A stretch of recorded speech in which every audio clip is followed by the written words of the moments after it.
seconds.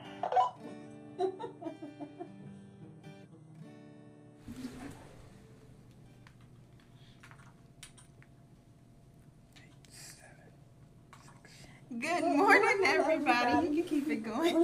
Good morning, everybody, and welcome to another episode of Get It, Got It Good. I am your host, Naja Woolhite. And if you guys recall, a couple of weeks ago, we had the pleasure of having this person in the studio with us. However, we had a few technical difficulties, and therefore we weren't able to go live that day because of the power. So I am really happy to announce to you guys today that we have the crown wearer himself, Mr. Annapolis. Yes. Kojo in the building once again. What's up? How you doing? Thank you for having me. My pleasure to be here. Yay! So what we're trying to do really fast, did you get it working? I did. Yay! So if you want to follow this stream, go ahead. We can go a little bit of extra time after the show. Okay. Because Kojo is actually going live right now from Instagram at Kojo440. Once again, that's at Instagram Kojo440. I am going live as we speak. Yes, so you guys will be able to get to see it from all kinds of aspects. And you'll get a little bit of extra things as well as we close out the show. So, welcome back, Kojo. Thank you for having me here. Now, on the table in front of us, we have what? We have a few of my projects that were released. One is titled I Did It in a Day 4. Which is a project that I recorded and released all in one day.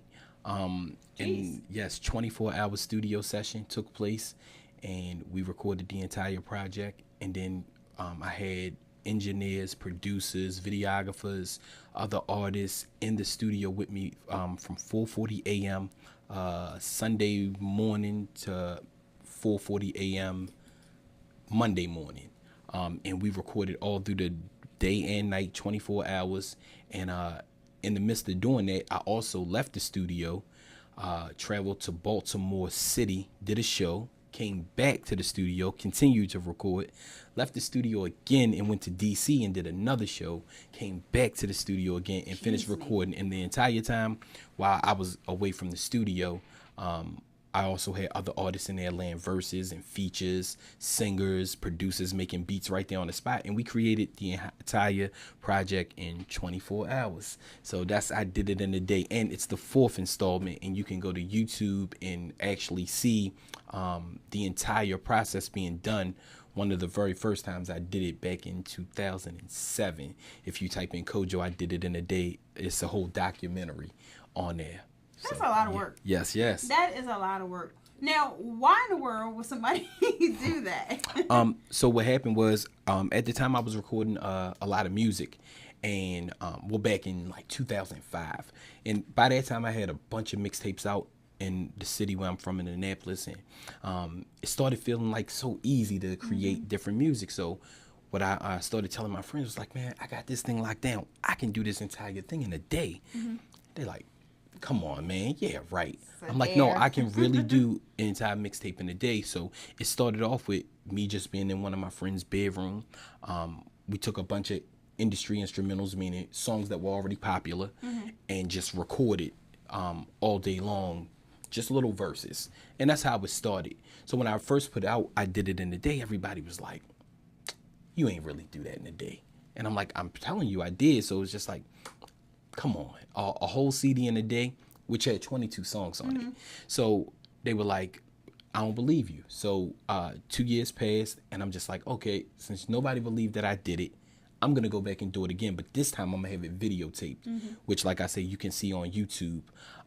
Just type in Kojo, I Did It in a Day. And this time I had the entire day filmed, and I included a bunch of people just so not only am I telling you I did it, they can say they were there to witness it. So I did it that time, and it was still like, wow, he really did that. That was cool. So after that, then I started challenging myself. So after during the 2007 period when I did it, I went through some legal situations. I had a few state indictments. I was involved in the streets doing a lot of different things, and it landed me in county jail, and then I had to sit there for a few months, and then I was released to house arrest.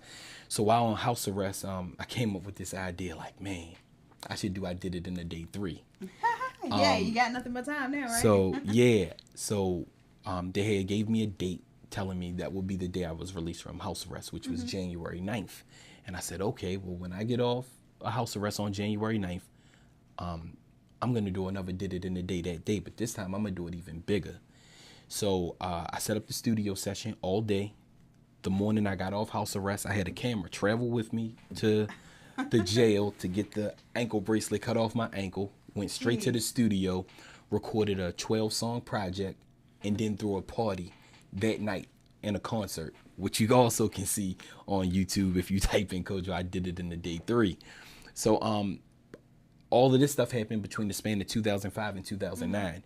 And anybody who knows about like social media and all that, it wasn't a big thing back then. So streaming and doing all of that wasn't even a part of like the come up. So my engineer had told me maybe just probably about a year and a half ago, he was just like, man, I think it would be tight if you did I Did It in a Day now, because right now is when it would be, we can go live and we can do it that way. So we actually brought in some people who specialize in documenting things through streaming.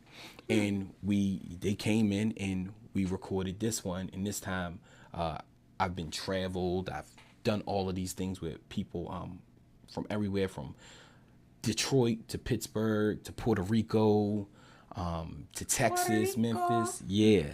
So all of the guys and females who I met along the way, they actually drove to Baltimore and came to be a part of I Did It in a Day 4. So that's what we have on the table. Also, I have a seasonal drought mixtape, which is just a remake of Jay-Z's Reasonable Doubt, his first album. 2016 made 20 years. That album was released, and I just kind of went and redid the entire album with my own lyrics. So yeah. So let me ask you a question. Yes. If you do it in a day, right? Correct. Are these things lyrics that you write down pre the day? Or? Yeah. So what happened with this is I had a lot of the production prior, meaning the beats and the song concepts that I did have written already. Okay. What happens is when you get in that creative space and it's producers around who are competitive, they hear the other beats and it's like, I can make something right now. You recording all this, I can make a beat right now, which ultimately creates, well, if you're going to make the beat right now, I'll make a new rap right now. Yeah. And it was maybe about 3 or 4 songs were created right there that day on the spot. And then to bring all these artists together who didn't know each other prior to, but they all knew me. It was just like, so when I'm leaving the studio and I'm going to do these shows, they're just there. So now it's like, let's collaborate, let's do something. Which all of these things, it was too much to even, we did like 40 something songs. So it wasn't enough to fit on like a CD. So we picked 20 and then I did like special SoundCloud releases for all the stuff that the other people just created in that day. So yep. So then how can somebody find that on SoundCloud? All you got to do is type in Kojo 440 on SoundCloud. You'll see it's 4 different ciphers with all the different artists that partaked in it, and the actual project can be found on iTunes, Tidal, Apple Music. So that brings me to another question. If you do it in a day and you're coming up with these concepts and lyrics the day of, and then you do a concert that night, how do you remember this stuff? Well, the songs that I will perform in were, songs that I already like. So I've then been it's a performing. concert of stuff. Yeah. The performances were songs that I had. One was for a fashion show, and then one was for this tour that I was also a part of at the time. So the tour was in D.C. and the fashion show was in Baltimore City. The studio was actually in Baltimore County, so we talking like a 25-minute drive to go there, and then come back, and then about 40 minutes to DC, and then come back, and then we just kept on recording. So yeah, the songs that were being performed were songs I already had done. I didn't perform none of the songs that I had created that day. Because I was about to say, that's a lot to remember. That's like coming up with a dance and then remembering it at performance level that same day. Right. It's not gonna work out too well. Oops, sorry. Oh, I hear that song. So what song was that? Was that one of yours? Yes, that was good segue, right? Yeah. That was a Champagne Toast, featuring Devon Danielle, a song that was released on a project that I also recorded last year. Actually, around this time, it was released on Black Friday, titled Yellow Hoodie Kojo, and we just shot a video for it maybe 2 weeks ago. And we put it out on YouTube and also on Facebook, so y'all check that out. Guess what, you guys? To mention that, he did put it out, and we are actually going to play a portion of that song for you guys today. Yes. And you want to introduce your song? Yes. Once again, I want everybody to check out Champagne Toast off of the Yellow Hoodie Kojo mixtape, which can also be found on SoundCloud at KOJ0440. Once again, this is Champagne Toast featuring Devon Danielle, shot by Dirt Road Official of TKT Visuals. Damn, they talking about my mama too. Depression really got me stressing, I can't lie to you. And like we take the good with the bad. Everybody got a story, I'm just giving you ass. On this mic, I give my life, I tell the truth when I spit. It's time I go deeper, let's get down to the root of this. Things I seen at 13 forever alter my world. She let that lame boy cut, I couldn't call her my girl. That's just me, I believe in the code. Dear God, please forgive me as I'm freeing my soul. Did the crime, did the time, and I never did fold. But these boys running around with rats, knowing they told. I should really use this time to start calling them out. Forget them and you, that ain't what this song is about. Look, I'm here to prove a point, while racing the doubt. I got dressed up for this, I'm taking you out. Then it's back with that hoodie on. I cherish this like a Michael Jordan rookie card. Ever seen a youngin' in the kitchen cooking hard? When Wayne got killed, I really took it hard. Still talk about it now. After all these years, I had nightmares for months. I cried all those tears. So picture me being scared of anybody for real. When I was 10, I seen somebody pull that trigger for real.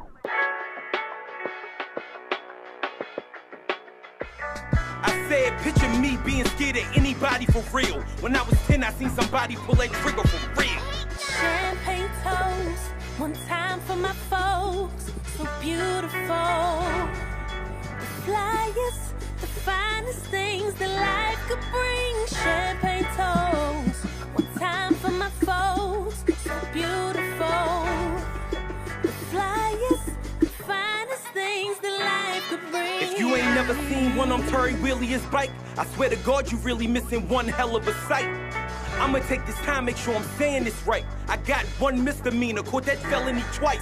Mom like, Kojo, what you gon' do with your life? She in tears, she spent years really raising me right. My ambition for more had me playing with white. In Bay Ridge, McDonald's just wasn't paying me right. Tell me and Lil Booby started stealing out the register. Only youngins on the shift, I knew that they would question us.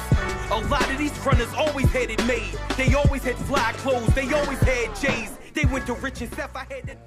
Hi, guys. So, we're having issues in here, no problem. However, I hope you guys just had a chance to enjoy that snippet of the song. Yes. But I wanted to talk about that song a little bit further because in that song, you talk about so many things that pertain to your life in reality. Yes. So I know, like, in the first verse, you're talking about your mother's husband, and then you're talking about how you actually witnessed the murder when you were what? 10? Yes. So tell me a little bit more about that.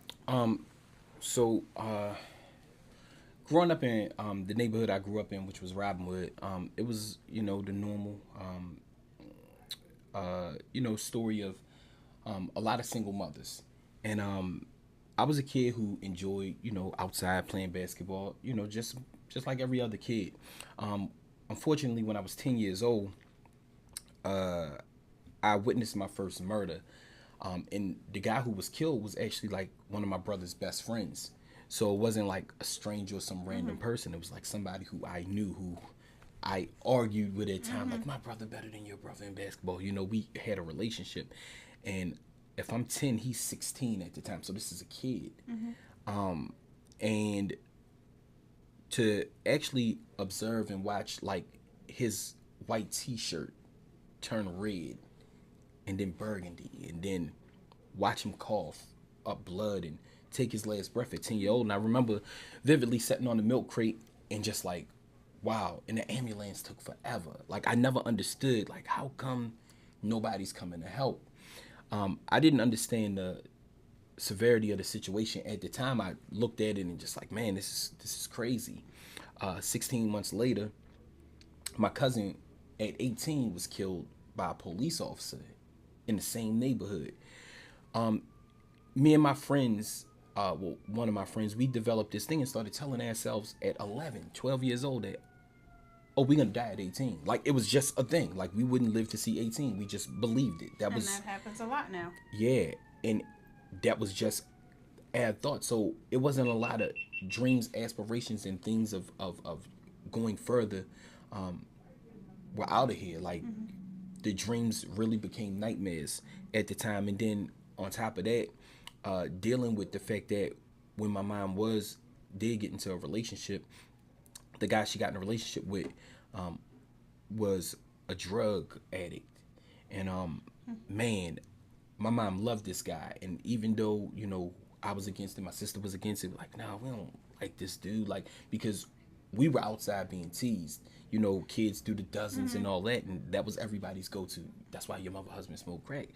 So, of course, because of, kids not being knowledgeable or knowing, that first thing they would revert to is, your mother probably smoked crack too. So that was always a tough thing, because even though we didn't like my mom's decision, we always had that open relationship with my mom. Like, we talked about everything. I mean everything. So we knew our mom wasn't on drugs. But just the thought of somebody from the outside looking in saying well, if the husband does it, yeah. And so that was a tough thing. So a lot of times in my music, I do express those conversations and those things that transpired, because I know I wasn't the only one. And, a lot of people can relate to that story. Yeah, and thankfully, it wasn't actually my mom, but like some of my friends' mom were the ones who were actually doing it. But it never made it any better, because this guy was somebody I grew to love and care for. So it was tough, to, know that he had a problem and was sick, in this type of way. And I had family members and other people around me who were, involved in doing the same thing. So it just created a space where music became my outlet. It became my therapy. It became where I released these thoughts and these feelings. And then you go into the second verse, I believe, about legal troubles, which you just hit on a second ago. Yeah. The whole thing becomes, my mom, and a lot of things like go back to her. Like, she used to always say, because my mom was real strict.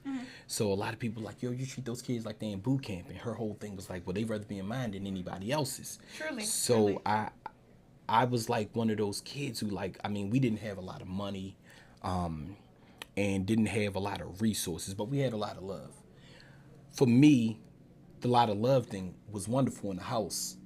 But when you went outside and didn't help in the streets. You didn't have the shoes that everybody else had, or my mom cut my hair. Everybody else got to go to the barbershop, so I was teased a lot on those type of things, which ultimately led me to like, well, I got to figure out a way to get money. Even though my mom works 2 jobs at a time, but it's bills. It's she's the one taking care of the house load. The necessities. Yeah. Right. So it became, I had an older cousin who was heavy in the game, and introduced this little cousin. And for that, it was just like I even said in the song, I tried McDonald's, but it just wasn't paying me right, because what I would realize is when I would get my check, and it was never over $150. It was light. I was in school, so just working the weekends. When I would get my check, it's like, man, this is gone, because I'm up here trying to keep up with everybody else, and like it seemed like everybody else got the Jordans and all of this. So me and one of my friends, kids don't do this, but me and one of my friends started stealing out the register, stealing money out the register. Don't do that. Don't do it. Because we felt like, man, we ain't getting paid right. This check ain't enough. Every 2 weeks, $127. So we graduated from that to, the guy on the corner saying, yo, take us to this car for me.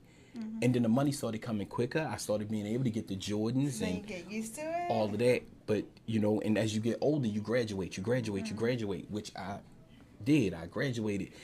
But it was a means to an end, for real. Because when they tell you, like, it's only two places you're going to end up, it's a real thing. Yeah. And I've had brushes with the law, and I've been in situations where I felt like this could be the last moment of my life. Yeah. So I had to make a decision. And after the last time I got into the incidents that I got into and being in that courtroom and watching my mama cry because the person that judge was sentencing isn't the child she raised, that was enough to change my whole outlook on life and how I wanted to be perceived. Because for me, a lot of people nowadays, it's this thing clout chasing, and they're doing things for the gram and for Facebook, and they trying to, you know, facade. and they're living it, and they're enjoying the facade. And with me, it was more like, I'm not gonna do that because it means more to me to make my mama proud and make my mama smile than live up to some fake stereotype of what people think you should be. Because when I was in that courtroom, lucky for me, I had a lot of support. You know, I had a lot of my friends and a lot of people who got down with me and really rocked with me there. But in a lot of cases, in most cases, a lot of people don't have that. And it's just your mama or just your dad or aunt or grandmother. So when I look at situations like that, I'm just like, man, this whole thing is a facade. Everybody's moving and working backwards. So I decided to make this change and say, I'm gonna make this music the focus point. So then, what would you tell like a kid, or what would you tell your former self, like your younger self? Patience. Patience. That's a good but hard one. Yeah, I would tell them, you know, that it's not worth it. You know, in hindsight, looking back now, just knowing the things that my choices and decisions, what I created, the pain I caused, no pair of Jordans or anything is worth it. And that's another thing in the video that was like one of the key points, because when I was in the 4th grade, my mom did finally break down and buy me my first pair of Jordans. And to this day, I still got them just because it meant that to me. Like, I know people who, you know, they run through things like, man, but like, I mean, we talking over 20 years, and I still have those tennis shoes because it just like meant that much to me. So, and that's the only pair of Jordans she's ever brought me in my life, but I held on to them. Yeah, I'm not buying them. I tell my kids all the time, you want them, go get a job. I tell them all the time. So I got a quick question for you if you want to play a game and something to my eye. Quick question. So the first thing that comes to your mind. Okay. Favorite color? Red. Favorite food? Pizza. Favorite artist? Jay-Z. High school crush? I knew I would get you with that one. Hey, man. How much time we got? It's Christmas already. How much time we got? We got enough. Come on. Oh, man, there was a few. How about SD, CC? I'm doing initials. Okay. Celebrity crush. You know what? I've never been a guy who like celebrity, but if I had to pick, I would say Kyla Pratt. Okay. Yeah. So what about bucket list item? Bucket list. It would have to be.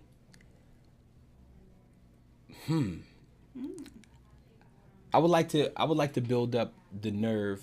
I would like to build up the nerve to skydive. Oh hell no! Oh, that just came out.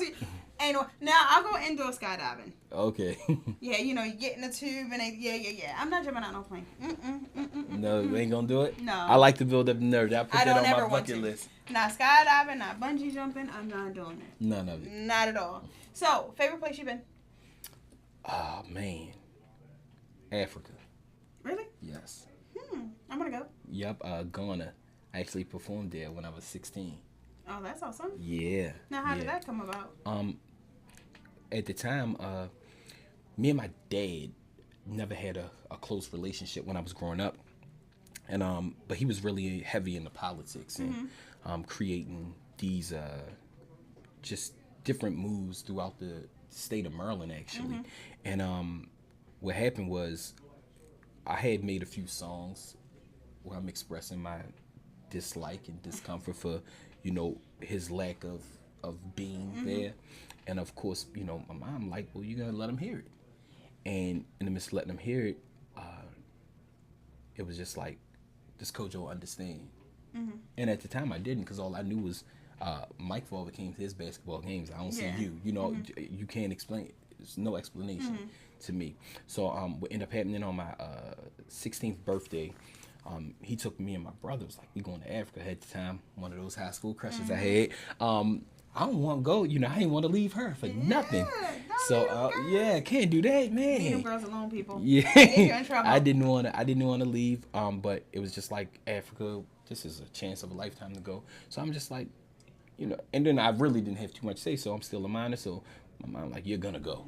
So I ended up going there for 11 days, and there was this thing called Panafest going on there, and at Panafest, there was a group of school kids who were a choir, and they were singing and they were performing, and in that space, you know, my dad was like, "You want rap, do you? You be here you go." That's a big blow, though. Yeah, and put me right on the spot, because it's just like, you've taken your opportunity to express. Let me see you do it now.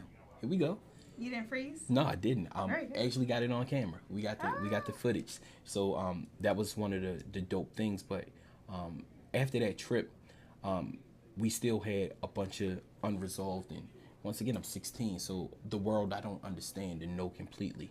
But looking at things now, and looking at myself as a father, and the things I'm attempting to accomplish, it's a tough job to be that full-time parent and chase this full-time dream.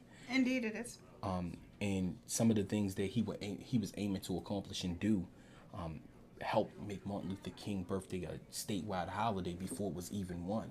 Like, he led the pack on that. That was one of the things I didn't understand. He was being investigated by the FBI since he was 16 years old. Jeez. He filed a lawsuit against them and won because they were wrong. So all of these things, the pressures that he had, the target he had on his back of leading the pack, I didn't realize that. I just thought, yo, he ain't around. And now I understand, looking back, like, no, he was creating legacy. And here I am attempting to do the same thing, just in a different field. Different way. Yes. And we all got to find our own way. And with that, if you want more with Kojo, stay with us on IG at where? Kojo? KOJO 440. Once again, come to Kojo 440 Instagram Live. We're on right now. And I want to thank everybody for being with us today. Next week, we have Tony Hatton with us, an author, outspoken person, visionary. You guys cannot miss that. Same place, same time on WBGR, Health and Wellness Channel, with me, Naja Wilhite, on Get It, Got It Good. And remember, always be an original, because an original is always worth more than a copy. Have a good day, you guys. Yeah.